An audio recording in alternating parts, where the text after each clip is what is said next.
অনেক সময় এই ধরনের বিভ্রান্তিও হয় যে এক হাসপাতালের কথা বলে প্রাইভেট কোনো একটা হাসপাতালে ভর্তি করে দেয়।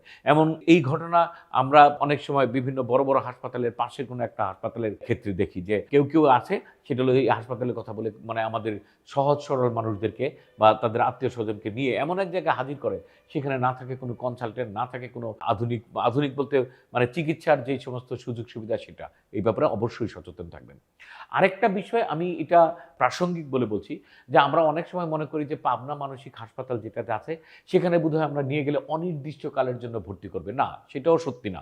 সেখানেও একটা নির্দিষ্ট সময়ের জন্যই ভর্তি হবে। অনেক সময় আত্মীয়স্বজনরা মনে করে ওইখানে দিয়ে আসি, ওইখানে তারা চিকিৎসা করতে থাকবে।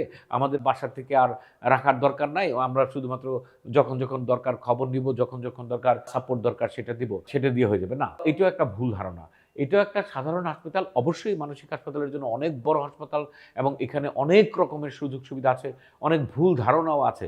যা হোক সেটা অন্য আরেকদিন বলা যাবে। তবে সেখানেও কিন্তু একটা নির্দিষ্ট সময় কখনো ১ মাসের জন্য কখনো হয়তোবা স্পেশাল অর্ডার নিয়ে আরেকটু বেশিও রাখা যেতে পারে। কিন্তু এটা অনির্দিষ্টকালের জন্য না। সেটাও আপনি মনে রাখবেন।